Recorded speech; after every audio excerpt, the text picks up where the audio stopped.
Hello बच्चों, इस video में हम लोग सीखेंगे कि किस तरह से हम लोग प्रूफ करते हैं रूट 2, रूट 3 और रूट 5 अपरिमेय संख्याएं होती हैं। ये चैप्टर 1 का 5वां पार्ट है। इससे पहले के पार्ट्स में हम लोगों ने देखा, सबसे पहले हमने पढ़ा था कि संख्याओं के बारे में, संख्या कितने प्रकार की होती हैं। फिर सेकंड पार्ट में हम लोगों ने देखा कि विभाज्यता का नियम क्या होता है, और इस नियम पे हम लोगों ने एक नियम और पढ़ा था, अंकगणित की आधारभूत प्रमेय। अंकगणित की आधारभूत प्रमेय इसी के ऊपर डिपेंडेंट होती है आपका नेक्स्ट पार्ट जो कि होता है आपका एलसीएम और एचसीएफ निकालना। हम लोगों ने सीखा था अभाज्य गुणनखंड विधि से। ठीक है बच्चों। फिर हम लोगों ने इसके बाद फोर्थ पार्ट में हम लोगों ने देखा कि एलसीएम और एचसीएफ की सहायता से किस तरह से हम लोग रियल लाइफ की प्रॉब्लम्स को सॉल्व करते हैं। आज बारी है पार्ट नंबर 5 की। इसमें हम लोग देखेंगे कि किस तरीके से रूट 2, रूट 3 को हम लोग अपरिमेय संख्याएं सिद्ध करेंगे। ठीक है ना। तो चलिए शुरू करते हैं। मेरा नाम योगेश कुमार मिश्रा है और मैं आपका स्वागत करता हूँ इस वीडियो में।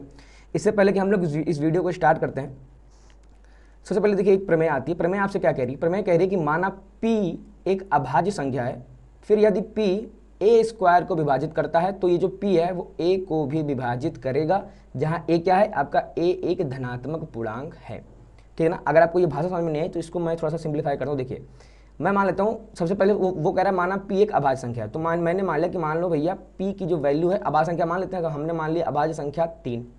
फिर कह रहा है p जो है, p यदि a स्क्वायर को विभाजित करता है, तो मैं यहाँ से वैल्यू मान लेता हूँ कि a स्क्वायर की वैल्यू मैंने मान लेते चलिए 36। देखिए p जो है वो a स्क्वायर को विभाजित करता है, यानी 3 जो है वो 36 को काटता है। एकदम सही बात है। अब अगर p a स्क्वायर को विभाजित करता है तो p जो है वो a को भी विभाजित करेगा। कहने का मतलब कि अगर 3 a स्क्वायर को अगर कट करता है तो 3 a को भी कट करेगा। अब यहाँ a की वैल्यू कितनी है? जब आप यहाँ से a की वैल्यू फाइंड आउट करेंगे, देखिए दोनों पक्षों में आप क्या ले लेंगे? Square root. हम लोग क्या हो जाएगा, यहाँ से a का मान कितना आ जाएगा आपके पास? a का मान आपके पास आ जाएगा 6। देखिए अब कह रहा 3 अगर a स्क्वायर को काटता है, यानी अगर 3 36 को काट सकता है, तो ये जो 3 है वो a को भी कट करेगा। अब आप बताइए कि क्या ये जो 3 है वो 6 को कट करेगा या नहीं? तो आप कहेंगे बिल्कुल 3 जो है वो 6 को कट करेगा। तो ये जो प्रमेय है, प्रमेय कहती है कि अगर कोई अभाज्य संख्या p है, ये p किसी a स्क्वायर को अगर कट करता है तो यही p a को भी विभाजित करेगा। और इसी प्रमेय की सहायता से हम लोग सिद्ध करेंगे कि रूट 2, रूट 3, रूट 5 अपरिमेय संख्याएं हैं। उम्मीद करते हैं आपको ये एग्जाम्पल से समझ में आ गया होगा। ठीक है ना। चलिए हम लोग शुरू करते हैं। देखिए सबसे पहला वो आपसे क्या कह रहा है? कह रहा है दिखाइए कि रूट 2 एक अपरिमेय संख्या है। कह रहा है दिखाइए कि रूट 2 एक अपरिमेय संख्या है। तो यहाँ पे हम लोग जो विधि लगाएंगे उस विधि का नाम क्या है? बेसिकली उस विधि का नाम है विरोधाभास विधि। विरोधाभास मतलब कि मैं पहले कुछ और मान के चलूंगा, फिर हमने जो माना है हम उसी को गलत सिद्ध कर देंगे। ठीक है ना। देखिए सबसे पहला वो आपसे क्या कह रहा है कि दिखाइए कि रूट 2 एक अपरिमेय संख्या है। तो हम यहाँ पे लिख देंगे, हमने यहाँ लिखेंगे कि माना रूट 2 क्या है? रूट 2 आपकी एक अपरिमेय नहीं है। तो भैया अगर रूट 2 अपरिमेय नहीं है तो हमने मान लिया कि रूट 2 कैसी संख्या है? रूट 2 एक परिमेय संख्या है। और अगर रूट 2 परिमेय संख्या है तो इसको हम लोग a/b के रूप में लिख सकते हैं। फिर से मैं एक बार बोलता हूँ, क्या कह रहा है वो कह रहा है कि भैया रूट 2 एक अपरिमेय संख्या दिखाओ। तो मैंने उसे क्या बोला कि तुम कह रहे हो कि रूट 2 एक अपरिमेय संख्या दिखाना, तो मैंने बोला कि चलो मान लेते हैं कि रूट 2 अपरिमेय संख्या नहीं है। तो अगर कोई संख्या अपरिमेय नहीं है तो फिर बचती क्या आपके पास? परिमेय। अगर आपने नंबर लाइन पढ़ा होगा तो नंबर लाइन में क्या होता है भाई? नंबर लाइन पे जितनी भी संख्याएं होती हैं ये सभी संख्याएं या तो परिमेय होती हैं या तो फिर अपरिमेय। अब वो कह रहा है कि रूट 2 एक अपरिमेय संख्या है। तो अब वो कह रहा है सिद्ध करो। मेरे पास कोई जवाब नहीं है, तो मैंने बोला अच्छा चलो ठीक है, अगर रूट 2 अपरिमेय संख्या नहीं है तो फिर रूट 2 होगी क्या? तो अगर कोई संख्या अपरिमेय नहीं है तो फिर वो होगी क्या? वो होगी सिंपल सी परिमेय संख्या। ठीक है ना। तो अब अगर ये परिमेय संख्या है तो हमने बताया था कि हर परिमेय संख्या, जितनी भी परिमेय संख्या है, सबको p/q के रूप में लिखा जा सकता है। तो यहाँ हमने लिख दिया कि रूट 2 बराबर a/b। अब यहाँ पे p/q भी लिख सकते हैं। कहने का मतलब कि रूट 2 को ऐसे भिन्न के रूप में लिखा जा सकता है। ठीक है ना। देखिए अब ये हमने माना है अभी सबसे पहला। अब देखिए अगर a और b यहाँ पे कैसे हैं, फिर हम लोग यहाँ पे एक लाइन और बढ़ाएंगे। हम लोग यहाँ क्या लिखेंगे? हम यहाँ लिखेंगे ये भैया यहाँ a व जो b है ना, ये सह अभाज्य हैं। कैसे हैं? सह अभाज्य हैं, यानी a और b में कुछ भी कॉमन नहीं है। अब अगर आपने पार्ट 1 देखा है संख्याओं के बारे में तो वहाँ आपको पता होगा कि सह अभाज्य की डेफिनेशन क्या होती है। अगर नहीं देखा तो सबसे पहले जाके चारों पार्ट्स को देखिए, तब आपको ये 5वां पार्ट बहुत अच्छे से समझ में आएगा। ठीक है बेटा। देखिए मैंने क्या मान लिया? रूट 2 माना a/b, root 2 equal to a/b, यानी रूट 2 एक परिमेय संख्या है और a और b कैसे हैं? ये सह अभाज्य, यानी a और b में कुछ भी कॉमन नहीं है। अब अगर ये परिमेय संख्या है तो अब इसके बाद हम लोग अपना धीमे धीमे स्टेप बढ़ाना शुरू करेंगे। देखिए सबसे पहला काम क्या है? दोनों पक्षों का वर्ग करने पर है। ठीक है ना। आप पूरी भाषा लिखेंगे, मैं यहाँ पूरी भाषा नहीं लिख रहा हूँ। तो जब रूट 2 का हम लोग वर्ग करेंगे कितना आ जाएगा आपके पास? 2 आ जाएगा। इधर हो जाएगा a का a स्क्वायर और बटे b का b स्क्वायर। ठीक है। अब जब ये हो गया, अब देखिए हम लोग बी स्क्वायर को हम लोग इधर भेज देंगे, ये जो बी है इस बी को हम लोग इधर भेज देंगे, तो क्या हो जाएगा, जब इस बी को हम लोग इधर भेज देंगे तो देखिए आपके पास क्या वैल्यू आ जाएगी, A square is equal to 2b square, A square is equal to 2b square, इसको हमने उठा के इधर भेज दिया। अब देखिए अगर मैं यहाँ पे लिख देता हूँ ए स्क्वायर की वैल्यू है 36, जो कि अभी हम लोग मान के आए थे, ठीक है ना। अगर 36 को अगर चलिए हम लोग थोड़ा सा ओपन करके लिख देते हैं यहाँ पे 6 इंटू 36 को नहीं, चलिए हमने 6 इंटू 5। अब ए स्क्वायर की जो वैल्यू है मान लीजिए वो हमने मान लिया यहाँ पे 30, ठीक है ना, तो 6 इंटू 5। अब इसका मतलब क्या हुआ कि ए स्क्वायर के अंदर ये 6 भी है और ए स्क्वायर के अंदर ये 5 भी है, ए स्क्वायर के अंदर 6 भी है और ए स्क्वायर के अंदर 5 भी है, ठीक है ना। इसी का हम लोग इस्तेमाल करेंगे, इसका इस्तेमाल से देखिए क्या आएगा, A square equal to 2b square. इसका मतलब क्या हो गया कि ये जो वैल्यू 2 है ना, ये जो वैल्यू 2 है आपकी, ये 2 जो है वो आपका ए में मौजूद है, ये जो आप देख रहे हैं ना ये वाली वैल्यू, ये जो है ना ये 2 आपका ए के अंदर मौजूद है। अब अगर सॉरी ए नहीं, ए स्क्वायर के अंदर मौजूद है, अगर ये 2 ए स्क्वायर के अंदर मौजूद है तो अगर ये 2 ए स्क्वायर के अंदर है तो ये 2 ए स्क्वायर को विभाजित करेगा। समझ में आया, देखिए ऐसे समझिए, मैंने यहाँ पे बोला था आपको कि ए स्क्वायर के अंदर 6 है, ठीक है ना। अच्छा ए स्क्वायर की वैल्यू कितनी होगी, 6 इंटू 5 टोटल हो गई 30। अब ए स्क्वायर की वैल्यू है 30, ठीक है। अब ये क्या 6 इसको क्या डिवाइड कर पाएगा, क्या ये 6 यानी जो इसके अंदर ऑलरेडी मौजूद है क्या वो इसको काट पाएगा, आप कहेंगे बिल्कुल काट पाएगा 5 टाइम्स, ठीक है ना। यहाँ पे क्या हो रहा है देखिए, ए स्क्वायर के अंदर मौजूद है 2, ए स्क्वायर के अंदर 2 मौजूद है।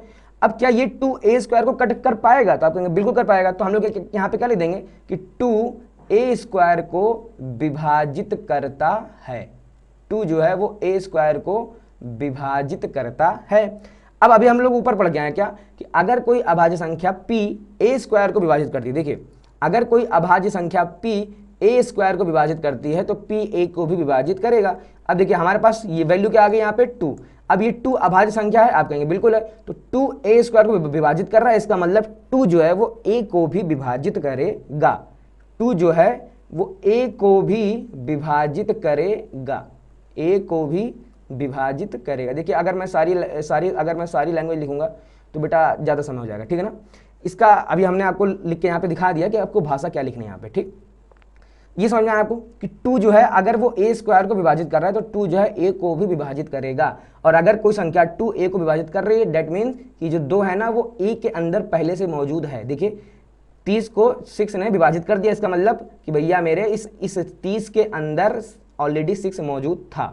समझ में आ गया, देखिए ये बहुत इंपॉर्टेंट चीज़ है, ठीक है ना। 2 जो है ए को विभाजित करेगा। अब हम लोग क्या कर देंगे, देखिए ध्यान से, अब हम लोग फिर से यहाँ पे वैल्यू मानेंगे, माना हम लोग मान लेंगे माना ए बराबर है आपका 2c, ए बराबर है आपका 2c। अभी वैल्यू हम लोग कहाँ पुट करेंगे, ये वैल्यू हम लोग पुट करेंगे A square equal to 2b square में, ठीक है। जैसे हम लोग यहाँ पुट कर देंगे ए स्क्वायर है तो ए का स्क्वायर हो जाएगा, कितना हो जाएगा 2c का होल स्क्वायर, तो हम लोग यहाँ लिख देंगे कि 2c का whole square is equal to 2 into B square.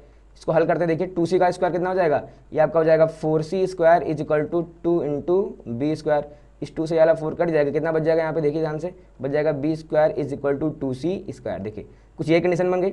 अब B square is equal to 2c square, that means ये जो 2 है वो बी स्क्वायर के अंदर ऑलरेडी मौजूद है, 2 जो है वो बी स्क्वायर को कट भी करेगा। अगर 2 बी स्क्वायर को कट कर रहा है तो ये जो 2 है वो बी को भी कट करेगा। समझ में आ गया आपको, अगर ये 2 जो है अगर वो बी स्क्वायर को कट कर रहा है तो ये जो 2 है वो आपका बी को भी कट करेगा। तो मैं यहाँ लिख देता हूँ कि जो 2 है वो आपका बी को भी विभाजित करेगा, ठीक है बेटा। अब देखिए हम और आप क्या मांगे चले थे, भैया ए और बी कैसे हैं, सहअभाज्य। सहअभाज्य का मतलब ए और बी में कुछ भी कॉमन नहीं है, बट हम ही ने क्या प्रूव कर दिया, हम ही ने प्रूव कर दिया कि 2 ए को भी विभाजित कर रहा है, मतलब 2 जो है वो ए में भी मौजूद है, और 2 बी को भी विभाजित कर रहा है, मतलब जो 2 है वो बी में भी मौजूद है। कहने का मतलब जो संख्या 2 है वो ए में भी है और बी में भी है। तो अगर कोई संख्या 2 ए में भी है और बी में भी है और हम ही मांगे चले थे कि ए और बी में कुछ भी कॉमन नहीं है, तो कहीं ना कहीं क्या है, हम ही गलत है। तो जब हम ही गलत है इसका मतलब क्या हुआ, अच्छा हम गलत क्यों हो गए, क्योंकि देखिए हमने कहीं ना कहीं √2 बराबर √2 को हमने परिमेय मान लिया था, √2 equal to a upon b, यही नहीं करना था। इसका मतलब क्या, अगर √2 एक परिमेय संख्या नहीं है तो फिर √2 बचे क्या, √2 बचा क्या फिर अपरिमेय संख्या। समझ में आ गया आपको। देखिए सबसे पहले हम लोग मान के चले थे, देखिए अब हम लोग आपको ना इसकी भाषा के साथ समझ, देखिए इसकी भाषा ये रहेगा, वो आपसे कहेगा कि सिद्ध करिए कि √2 एक अपरिमेय संख्या। तो हम यहाँ पे क्या लिखेंगे, हमने यहाँ पे लिखा है कि हम इसके विपरीत यह मानेंगे कि √2 एक परिमेय संख्या है, ठीक है। हमने आपको ये समझा, सबसे पहले हम लोग क्या मानेंगे कि √2 एक परिमेय संख्या है। फिर root two equal to A upon B, जहाँ ए व बी कैसे हैं सहभाज्य, सहभाज्य का मतलब कुछ भी कॉमन नहीं है, और इसको हमने बनाया समीकरण नंबर 1। फिर दोनों पक्षों का वर्ग करने पर, जैसे हम लोग वर्ग कर देंगे तो रूट टू का square two A upon B का whole square A square upon B square, B को इधर भेज देंगे, क्या हो जाएगा देखिए A square equal to 2b square, और ये समीकरण नंबर 2 बन गया। इसका मतलब हमने आपको समझा दिया कि अगर ए स्क्वायर के अंदर 2 मौजूद है, इसका मतलब क्या हो, देखिए 2 ए स्क्वायर को विभाजित कर रहा है, इसलिए जो 2 है वो ए को भी विभाजित करेगा। ठीक है, फिर हम एक और वैल्यू मानेंगे, माना ए इक्वल टू 2c, जहाँ c ये भी कोई एक अलग पूर्णांक है। तब समीकरण 2 में हम लोग यहाँ पे मान रखेंगे, देखिए a बराबर 2 से हम लोग कहाँ रखेंगे, समीकरण 2 में यहाँ रखेंगे। तो देखिए इसका हो जाएगा 2c का whole square 2b square, 4c square 2b square, 2 से 4 कट जाए, कितने वैल्यू हो जाएगा बस b square equal to 2c square. ये बन गया समीकरण नंबर 3। यहाँ से क्या निकल गया, अतः 2 जो है वो b स्क्वायर को विभाजित कर रहा है, इसलिए 2 जो है वो b को भी विभाजित करेगा। ठीक है ना। अब देखिए समीकरण ये है आपका 2, समीकरण ये है आपका 3। समीकरण 2 और 3 से हम पाते हैं कि जो 2 है वो a और b दोनों में मौजूद है, परंतु हमने a और b को सह अभाज्य माना था, अतः हमारे द्वारा माना गया कि a और b सह अभाज्य हैं, एक गलत कल्पना थी, और हमने जो माना हम ही ने गलत माना। इस प्रकार हमारे द्वारा माना गया कि रूट 2 एक परिमेय संख्या है, गलत है। ठीक है ना। तो अगर रूट 2 परिमेय संख्या नहीं है तो फिर बचा क्या, तो फिर रूट 2 एक अपरिमेय संख्या है। ठीक है ना। ये बेटा भाषा आपको लिखनी पड़ेगी। देखिए ये थ्योरी वाले सवाल हैं, इसमें आपको भाषा लिखनी पड़ेगी। अगर भाषा नहीं लिखेंगे तो आप 4 नंबर के सवाल में केवल आपको 2 या 3 नंबर ही मिलेगा। ठीक है, तो उम्मीद करता आपको समझ में आया होगा। अगर नहीं समझ में आया तो आप इसी वीडियो को आप जब देखेंगे तो आपको और अच्छे समझ में आ जाएगा। ठीक है ना। अब हम लोग एक बार हम लोग मान लेते हैं कि अगर वो इसी सवाल में अगर वो आपसे कह देता है कि रूट 2 की जगह आपको यहाँ पे प्रूफ करना है रूट 3, रूट 2 की जगह आपको यहाँ पे क्या प्रूफ करना है, रूट 3। देखिए क्या करेंगे, तो सबसे पहले हम लोग क्या मान लेंगे, माना कि रूट 3 भैया कैसा है, रूट 3 कैसा आपका एक परिमेय संख्या है। फिर यहाँ पे क्या हो जाएगा, root 3 is equal to A upon B, जहाँ ए और बी कैसे हैं, सहभाज्य हैं। फिर दोनों पक्षों का हम लोग वर्ग कर देंगे, तो इधर रूट 3 का स्क्वायर करेंगे तो 3 आ जाएगा, A square upon B square, B को इधर भेज देंगे बी स्क्वायर को, तो क्या आ जाएगा यहाँ पे देखिए ए स्क्वायर की वैल्यू आ जाएगी आपके पास 3b स्क्वायर। इसका मतलब क्या निकल जाएगा, अतः ये जो 3 है ना वो ए स्क्वायर को विभाजित कर रहा है, इसलिए जो 3 है वो a को भी विभाजित करेगा। फिर माना a इक्वल टू 2c, नहीं इस बार हम लोग कितना मानेंगे, 3c मानेंगे। 3c क्यों मानेंगे, क्योंकि यहाँ पे हमको रूट 3 को प्रूफ करना है। ठीक है, जहाँ c कोई पूर्णांक है, फिर समीकरण 2 में हम लोग इसका मान रखेंगे। देखिए यहाँ हो जाएगा 3c का होल स्क्वायर, और इधर भी हो जाएगा 3b का स्क्वायर, इधर हो जाएगा आपके पास 9c स्क्वायर, इधर आपके पास हो जाएगा 3b स्क्वायर, इस 3 से 9 कट जाएगा, कितना बचेगा देखिए यहाँ से b square is equal to 3c square. That means कि ये जो 3 है आपका, ये 3b स्क्वायर को विभाजित कर रहा है, इसलिए जो ये 3 है वो b को भी विभाजित करेगा। समीकरण 2 और 3 से हम क्या पाते हैं कि ये जो भैया हमारा जो 3 है ये a और b दोनों में मौजूद है, परंतु हमने a और b को सहभाज्य माना था, अतः हमारे द्वारा माना गया कि a और b सहभाज्य हैं, एक गलत कल्पना थी। इस प्रकार हमारे द्वारा माना गया कि रूट 3 एक परिमेय संख्या है, गलत है, अतः रूट 3 कैसी संख्या हो जाएगी, एक अपरिमेय संख्या हो जाएगी। तो देखा आपने, रूट 2 की अगर आपको लैंग्वेज आती है तो रूट 2 से रूट 3 का सवाल अगर आता भी है तो कुछ नहीं करना है, बस जहाँ जहाँ 2 है वहाँ केवल 3 लगा देना है बस। ठीक है ना। ये मैंने रूट 3 वाला मैंने आपको यही समझा दिया ताकि आपको ये समझ में आ जाए कि सवाल चाहे रूट 2 बोले, रूट 3 बोले, रूट 5 बोले, रूट 7 बोले, रूट 11 कुछ भी बोले, फर्क नहीं पड़ता, तरीका सेम है। अगर रूट 2 बोलेगा तो हम लोग हर जगह रूट 2 लेके चलेंगे, अगर रूट 3 बोलेगा तो जो 2 की जगह हम लोग 3 ले लेंगे, 5 बोलेगा तो 5 ले लेंगे। ठीक है बच्चों, उम्मीद आपको समझ में आ गया होगा। देखिए एक बार 5 वाला भी हम लोग करके दिखाते हैं। यहाँ पे 5 वाले में क्या होगा, अगर आप आपसे कहते हैं कि दिखाइए कि सिद्ध कीजिए कि रूट 5 एक अपरिमेय संख्या, सबसे पहले क्या करेंगे, हम इसके विपरीत यहाँ मानेंगे कि रूट 5 एक परिमेय संख्या है। फिर यहाँ पे कितना हो जाएगा, root 5 equal to A upon B, जहाँ ए और बी सहभाज्य हैं, समीकरण नंबर 1। तो दोनों पक्षों का वर्ग करने पर 2 कितना बन जाएगा आपके सामने 5 बन जाएगा, इधर आपकी वैल्यू हो जाएगी ए बी स्क्वायर को इधर भेजेंगे कितना हो जाएगा, A square equal to 5b square. अतः 5 ए स्क्वायर को विभाजित कर रहा है, डेट मीन्स कि जो 5 होगा वो a को भी विभाजित करेगा। ठीक है ना। अब हम लोग यहाँ कितना मानेंगे value, a equal to 5c। जैसे हम लोग यहाँ पे 5c मानेंगे, a इक्वल टू 5c, जैसे हम लोग 5c मानेंगे उठा के वैल्यू कहाँ पुट कर देंगे, समीकरण 2 में, इसका होल स्क्वायर करेंगे। देखिए यहाँ कितना हो जाएगा, 5c का square is equal to 5b square, ये कितना हो जाएगा इधर। अब देखिए 5 का स्क्वायर कितना हो जाएगा 25, तो हम लोग यहाँ पे मेंशन कर देंगे कितना 25, इधर आपका कितना रहेगा 5, फिर इस 5 से ये वाला 25 कट जाएगा, जिसे कट जाएगा तो आपके पास वैल्यू कितनी बचेगी, इधर आपके पास बचेगा 5c स्क्वायर। अतः ये जो 5 है ये 5 b स्क्वायर को विभाजित कर रहा है, अतः ये जो 5 है वो b को भी विभाजित करेगा। फिर समीकरण 2 3 से हम पाते हैं कि भैया जो 5 है ये ए और बी दोनों में मौजूद है। हमने ए और बी को सहभाज्य माना था, अतः हमारे द्वारा माना गया कि ए और बी सहभाज्य है, एक गलत कल्पना थी। इस प्रकार हमारे द्वारा माना गया कि √5 एक परिमेय संख्या है, गलत है, अतः √5 एक अपरिमेय संख्या है। देखिए √2 के ऊपर आपको पूरी मेहनत लगा देनी। अगर √2 अगर आपको अच्छे से आ गया तो √5 √3 फिर हम करें किसी भी संख्या को अगर आपको अपरिमेय सिद्ध करना हुआ आप इजीली कर देंगे। ठीक है बच्चों, उम्मीद आपको समझ में आ गया होगा। देखते हैं, देखिए √3 का भी सवाल हमने आपको दिया था, बता दिया, √5 भी हमने आपको बता दिया। अब एक टाइप का सवाल आपके सामने और आता है। देखिए जैसे ये आ गया ना 7√2, इसमें भी आपको कुछ नहीं करना। देखिए मैं आपको यहाँ पे करके दिखा दे रहा हूँ। सबसे पहला काम क्या आपसे कह रहा है, सिद्ध कीजिए कि 7√2 एक परिमेय संख्या नहीं है। तो परिमेय संख्या नहीं है तो हमको सिद्ध करना है, फिर परिमेय नहीं तो भैया फिर अपरिमेय है। सबसे पहला काम क्या हम मान लेंगे, हमारा काम क्या है, सबसे पहले माना कि a/b मतलब 7√2 को हम लोग इस रूप में लिख सकते हैं। ठीक है ना, फिर 7 को उधर भेज दीजिए, देखिए कितना आ जाएगा, √2 = a/7b, ये आ जाएगा। अब देखिए इसमें आपको दो टाइप के सवाल देखने को मिलेंगे। एक अगला टाइप क्या है, अगला टाइप ये देखिए, जैसे ये वाले सवाल आ जाएंगे ना, ये वाले।